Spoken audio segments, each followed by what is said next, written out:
ট্রেনের টিকিটের ভাড়া বৃদ্ধির বিষয়ে আরও জানাতে কমলাপুর রেল স্টেশন থেকে যোগ দিচ্ছেন সহকর্মী কামরুল ইসলাম।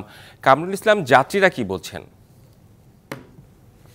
রেদওয়ান, আপনাকে ধন্যবাদ। আপনি যেমনটা বলছিলেন, আমি এই মুহূর্তে অবস্থান করছি রাজধানীর কমলাপুর রেলওয়ে স্টেশন। এখানে আমি সকাল থেকে অবস্থান করছি। বিভিন্ন রুটের যাত্রী যারা আছেন তাদের সঙ্গে কথা বলেছি, তাদের প্রতিক্রিয়া জানতে চেষ্টা করেছি।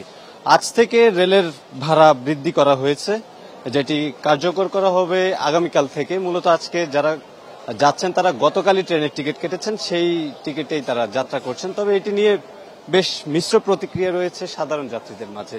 তারা বলছেন যে এই মুহূর্তে ট্রেনের ভাড়া বাড়ানোটা তাদের জন্য বাড়তি একটি চাপ। তারা বলছেন এখনই ভাড়াটাই না বাড়িয়ে যথাযথ প্রক্রিয়ার মাধ্যমে, পরিকল্পনার মাধ্যমে ভাড়া বাড়ানো উচিত ছিল বলে যাত্রীদের এমন প্রত্যাশা। এবং তারা বলছেন আমাকে, আমি এখানে যাত্রী আছেন আমার সঙ্গে একজন, আমি তার সঙ্গে জানতে চাইবো এই মুহূর্তে ভাড়া বাড়ার কারণে কি প্রতিক্রিয়া এবং কি সমস্যা হয়েছে।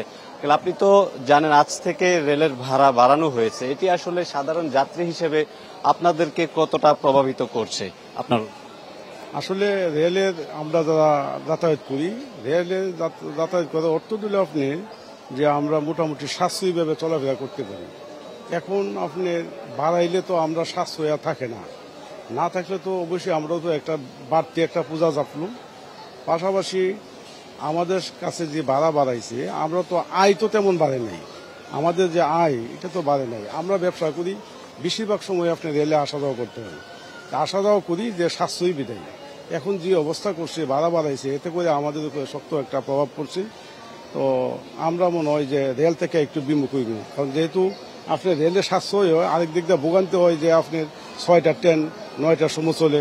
এখন দেখেন আপনি 6টার সময় এখানে আসছি, 7:15 ট্রেন, 10:30 বাজে এখন। রেদওয়ান, আপনি যেমনটা শুনছিলেন, একজন যাত্রী বলছিলেন ভাড়া বাড়ানোর ফলে তারা বাড়তি চাপ অনুভব করছেন, এটি একটি চাপ ফেলেছে।